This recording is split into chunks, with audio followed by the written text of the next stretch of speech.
of the United States.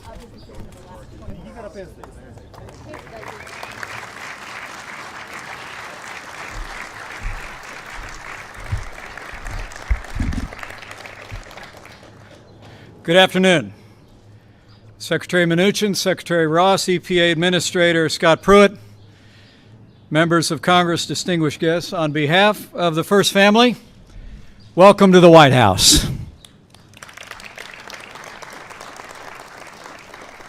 You know, it's the greatest privilege of my life to serve as Vice President to a president who is fighting every day to make America great again. Since the first day of this administration, President Donald Trump has been working tirelessly to keep the promises that he made to the American people. President Trump has been reforming health care, enforcing our laws, ending illegal immigration, rebuilding our military. And this president has been rolling back excessive regulations and unfair trade practices that were stifling American jobs. Thanks to President Trump's leadership, American businesses are growing again, investing in America again, and they're creating jobs in this country instead of shipping jobs overseas. Thanks to President Donald Trump, America is back.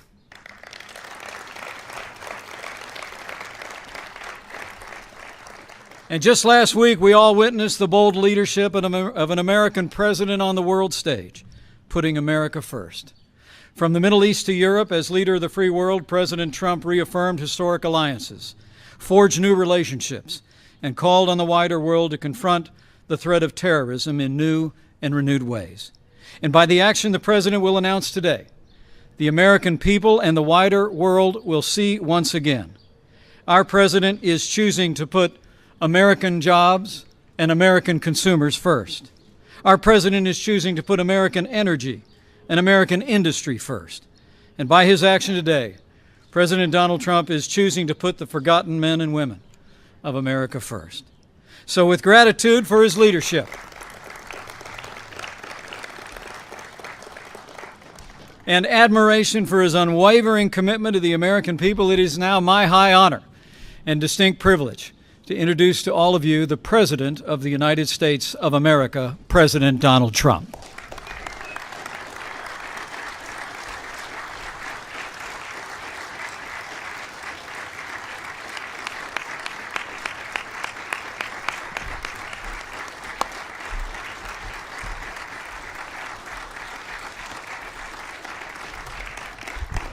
Thank you very much.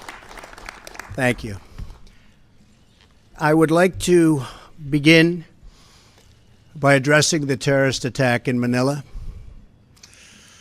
We're closely monitoring the situation, and I will continue to give updates. Anything happens during this period of time, but it is really very sad as to what's going on throughout the world with terror. Our thoughts and our prayers are with all of those affected. Before we discuss the Paris Accord, I'd like to begin with an update on our tremendous, absolutely tremendous economic progress since Election Day on November 8th. The economy is starting to come back, and very, very rapidly. We've added $3.3 trillion in stock market value to our economy and more than 1 million private sector jobs. I've just returned from a trip overseas where we concluded nearly $350 billion of military and economic development for the United States, creating hundreds of thousands of jobs. It was a very, very successful trip, believe me. Thank you. Thank you. In my meetings at the G7, we have taken historic steps to demand fair and reciprocal trade that gives Americans a level playing field against other nations. We're also working very hard for peace in the Middle East, and perhaps even peace between the Israelis and the Palestinians. Our attacks on terrorism are greatly stepped up, and you see that. You see it all over. from the previous administration, including getting many other countries to make major contributions to the fight against terror. Big contributions are being made by countries that weren't doing so much in the form of contribution. One by one, we are keeping the promises I made to American people during my campaign for president, whether it's cutting job-killing regulations, appointing and confirming a tremendous Supreme Court justice, putting in place tough new ethics rules, achieving a record reduction in illegal immigration on our southern border, or bringing jobs, plants, and factories back into the United States at numbers which no one until this point thought even possible. And believe me, we've just begun. The fruits of our labor will be seen very shortly, even more so. On these issues and so many more, we're following through on our commitments, and I don't want anything to get in our way. I am fighting every day for the great people of this country. Therefore, in order to fulfill my solemn duty to protect America and its citizens, the United States will withdraw from the Paris Climate Accord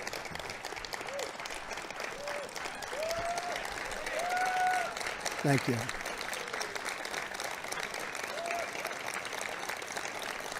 Thank you. But begin negotiations to re-enter either the Paris Accord or in really entirely new transaction on terms that are fair to the United States, its businesses, its workers, its people, its taxpayers. So we're getting out, but we will start to negotiate, and we will see if we can make a deal that's fair. And if we can, that's great. And if we can't, that's fine. As president, I can put no other consideration before the well-being of American citizens. The Paris Climate Accord is simply the latest example of Washington entering into an agreement that disadvantages the United States to the exclusive benefit of other countries, leaving American workers, who I love, and taxpayers to absorb the cost in terms of lost jobs, lower wages, shuttered factories, and vastly diminished economic production. Thus, as of today, the United States will cease all implementation of the non-binding Paris Accord and the draconian financial and economic burdens the agreement imposes on our country. This includes ending the implementation of the nationally determined contribution and, very importantly, the Green Climate Fund, which is costing the United States a vast fortune. Compliance with the terms of the Paris Accord and the onerous energy restrictions that is placed on the United States could cost America as much as 2.7 million lost jobs by 2025, according to the National Economic Research Associates. This includes 440,000 fewer manufacturing jobs, not what we need. Believe me, this is not what we need. Including automobile jobs and the further decimation of vital American industries on which countless communities rely. They rely for so much, and we would be giving them so little. According to the same study, by 2040, compliance with the commitments put into place by the previous administration would cut production for the following sectors: paper, down 12%. Cement, down 23%. Iron and steel, down 38%. Coal, and I happen to love the coal miners, down 86%. Natural gas down 31%.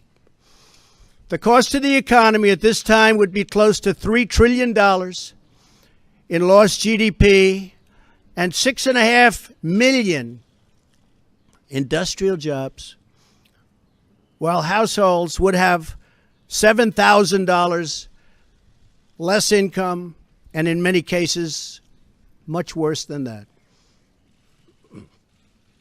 Not only does this deal subject our citizens to harsh economic restrictions, it fails to live up to our environmental ideals.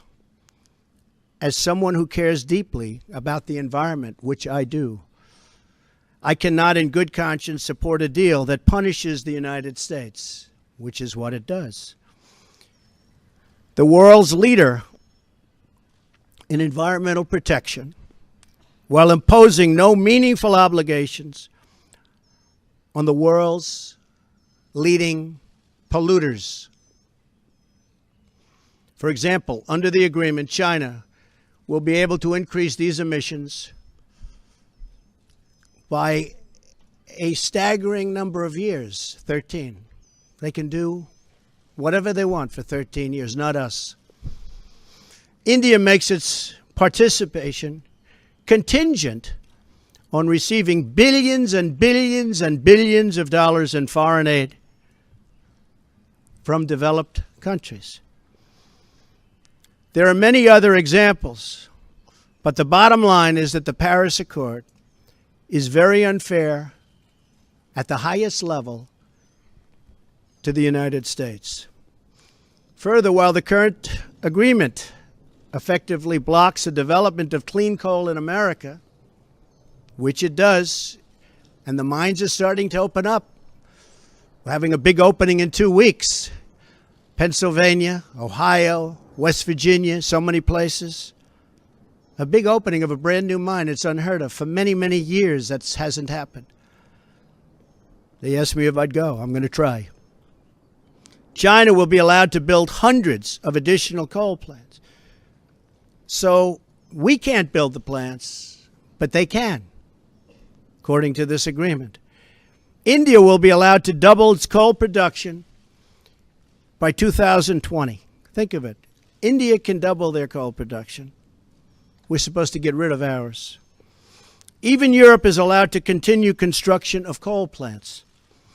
In short, the agreement doesn't eliminate coal jobs. It just transfers those jobs out of America and the United States and ships them to foreign countries.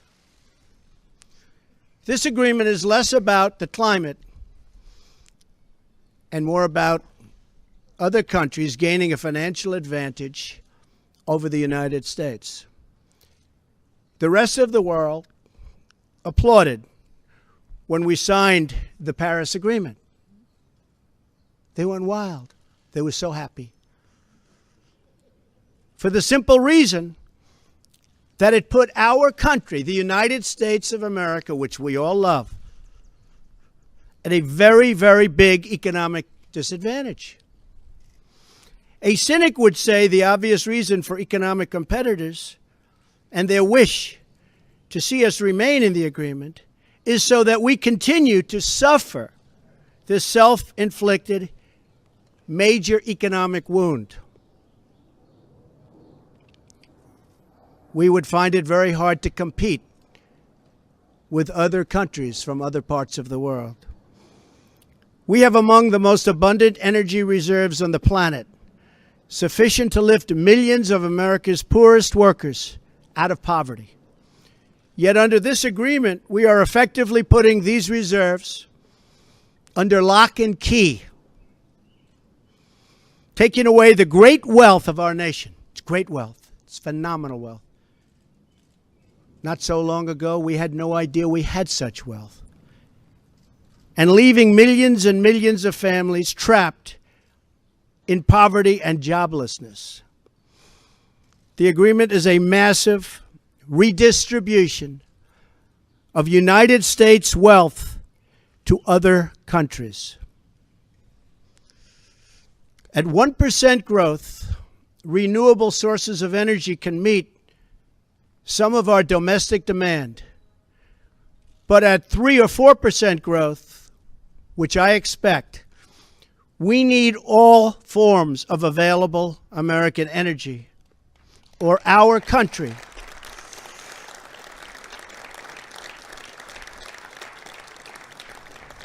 will be at grave risk of brownouts and blackouts. Our businesses will come to a halt in many cases, and the American family will suffer the consequences in the form of lost jobs and a very diminished quality of life. Even if the Paris Agreement were implemented in full, with total compliance from all nations, it is estimated it would only produce a 0.2 of 1 degree, think of that, this much Celsius reduction in global temperature by the year 2100. Tiny, tiny amount. In fact, 14 days of carbon emissions from China alone would wipe out the gains from America, and this is an incredible statistic, would totally wipe out the gains from America's expected reductions in the year 2030. After we have had to spend billions and billions of dollars, lost jobs, closed factories, and suffered much higher energy costs for our businesses and for our homes. As the Wall Street Journal wrote this morning, the reality is that withdrawing is in America's economic interest and won't matter much to the climate. The United States under the Trump administration will continue to be the cleanest and most environmentally friendly country on earth. We'll be the cleanest. We're going to have the cleanest air. We're going to have the cleanest water. We will be environmentally friendly, but we're not going to put our businesses out of work. And we're not going to lose our jobs. We're going to grow. We're going to grow rapidly.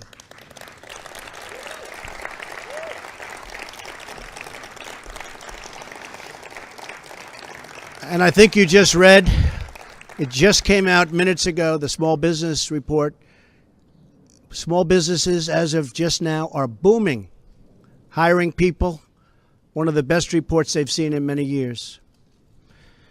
I'm willing to immediately work with Democratic leaders to either negotiate our way back into Paris under the terms that are fair to the United States and its workers, or to negotiate a new deal that protects our country and its taxpayers.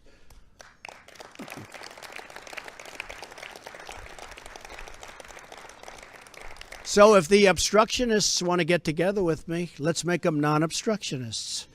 We will all sit down and we will get back into the deal and we'll make it good, and we won't be closing up our factories and we won't be losing our jobs, and we'll sit down with the Democrats and all of the people that represent either the Paris Accord or something that we can do that's much better than the Paris Accord. And I think the people of our country will be thrilled, and I think then the people of the world will be thrilled. But until we do that, we're out of the agreement.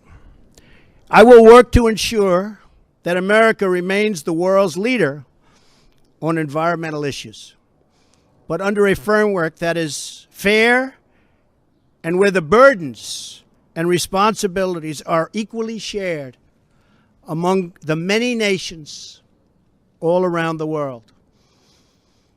No responsible leader can put the workers and the people of their country at this debilitating and tremendous disadvantage. The fact that the Paris deal hamstrings the United States while empowering some of the world's top polluting countries, should dispel any doubt as to the real reason why foreign lobbyists wish to keep our magnificent country tied up and bound down by this agreement. It's to give their country an economic edge over the United States. That's not going to happen while I'm president. I'm sorry.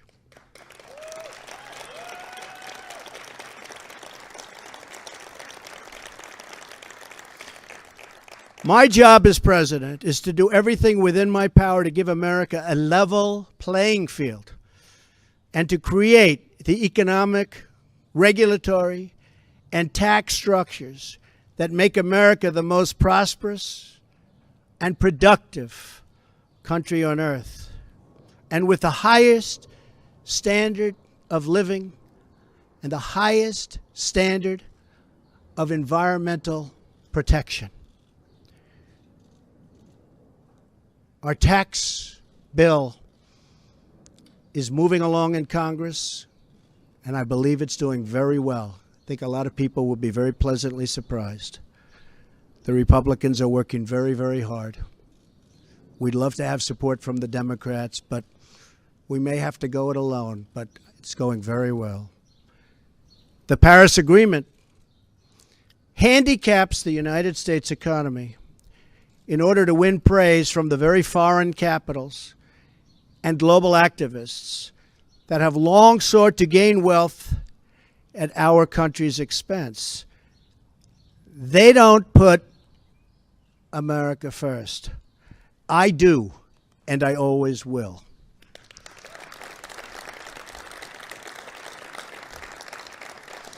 The same nations asking us to stay in the agreement are the countries that have collectively cost America trillions of dollars through tough trade practices and, in many cases, lax contributions to our critical military alliance. You see what's happening. It's pretty obvious to those that want to keep an open mind. At what point does America get demeaned? At what point do they start laughing at us as a country? We want fair treatment for its citizens, and we want fair treatment for our taxpayers. We don't want other leaders and other countries laughing at us anymore, and they won't be. They won't be. I was elected to represent the citizens of Pittsburgh, not Paris.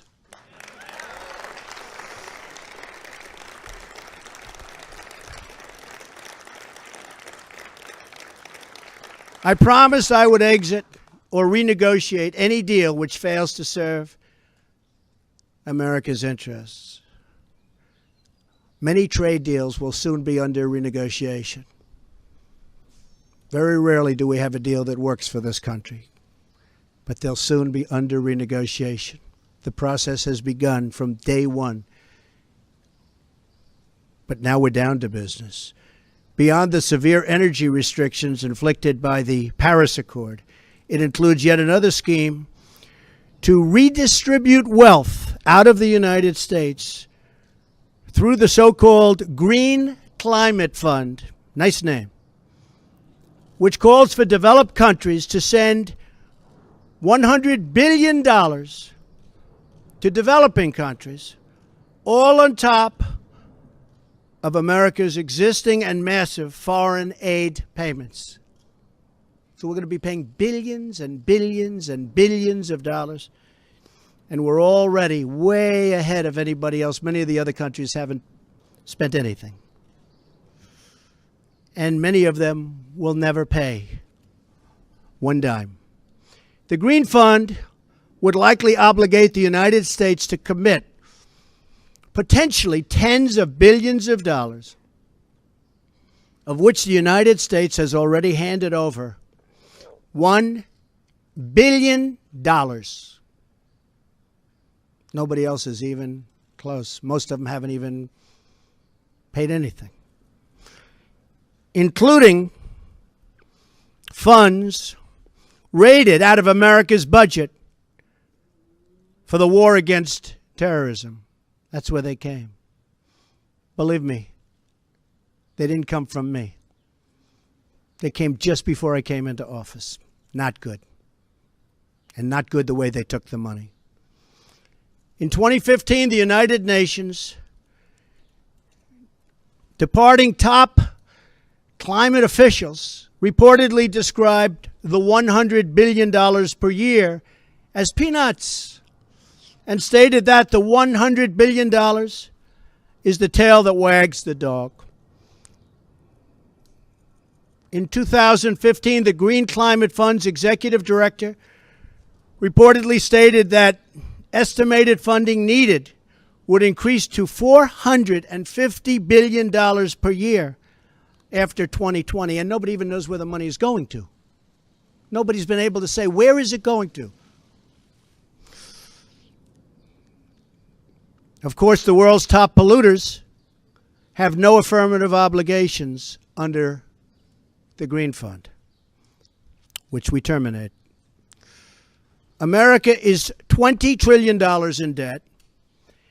Cash-strapped cities cannot hire enough police officers or fix vital infrastructure. Millions of our citizens are out of work, and yet, under the Paris Accord, billions of dollars that ought to be invested right here in America will be sent to the very countries that have taken our factories and our jobs away from us. So think of that. There are serious legal and constitutional issues as well. Foreign leaders in Europe, Asia, and across the world should not have more to say with respect to the U.S. economy than our own citizens and their elected representatives. Thus, our withdrawal from the agreement represents a reassertion of America's sovereignty.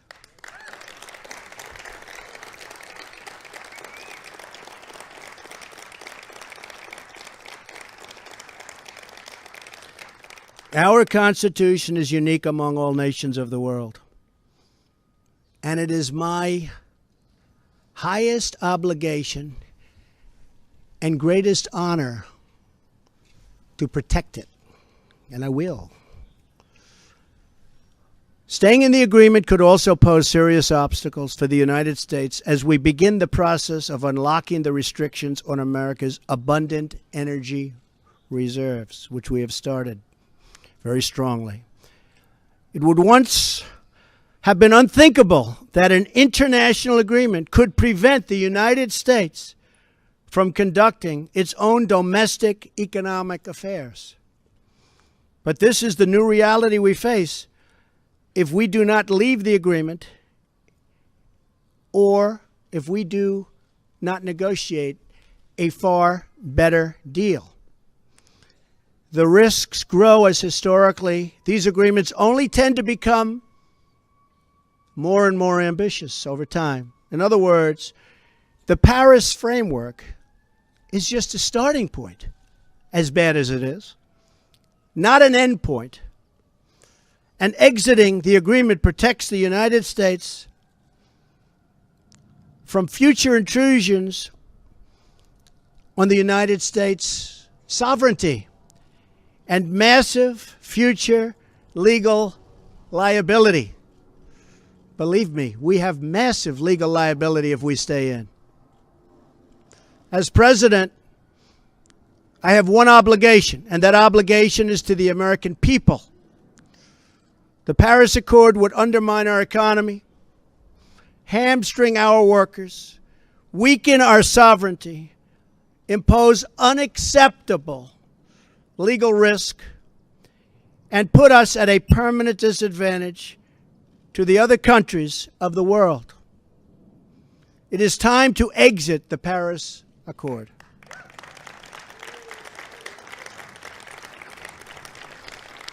And time to pursue a new deal that protects the environment, our companies, our citizens, and our country. It is time to put Youngstown, Ohio, Detroit, Michigan, and Pittsburgh, Pennsylvania, along with many, many other locations within our great country, before Paris, France. It is time to make America great again. Thank you. Thank you. Thank you very much.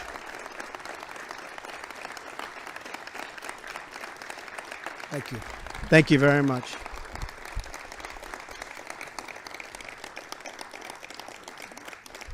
Thank you very much. Very important. I'd like to ask Scott Pruitt, who most of you know and respect, as I do, just to say a few words. Scott, please.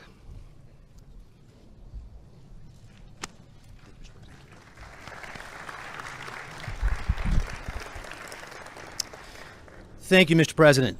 Your decision today to exit the Paris Accord reflects your unflinching commitment to put America first. And by exiting, you're fulfilling yet one more campaign promise to the American people. Please know that I'm thankful for your fortitude, your courage, and your steadfastness as you serve and lead our country. America finally has a leader who answers only to the people, not to the special interests who have had their way for way too long. In everything you do, Mr. President, you're fighting for the forgotten men and women across this country. You're a champion for the hardworking citizens all across this land who just want a government that listens to them and represents their interest. You have promised to put America first in all that you do. And you've done that in any number of ways, from trade to national security to protecting our border to right-sizing Washington, D.C. And today you've put America first with regard to international agreements and the environment. This is an historic restoration of American economic independence, one that will benefit the working class, the working poor, and working people of all stripes. With this action, you have declared that the people are rulers of this country once again.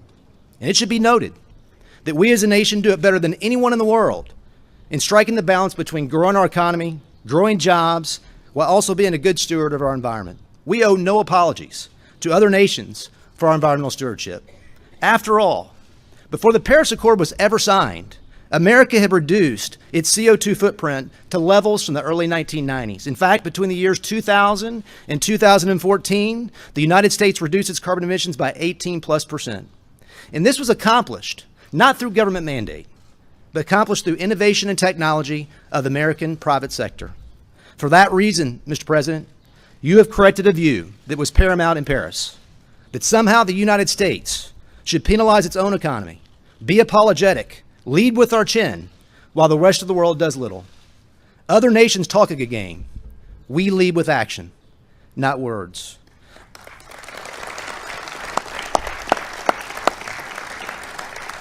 Our efforts, Mr. President, as you know, should be on exporting our technology, our innovation, to nations who seek to reduce their CO2 footprint to learn from us.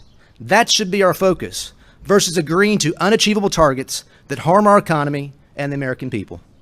Mr. President, it takes courage, it takes commitment to say no to the plaudits of men while doing what's right by the American people. You have that courage, and the American people can take comfort because you have their backs. Thank you, Mr. President. Thank you. Thank you. Thank you.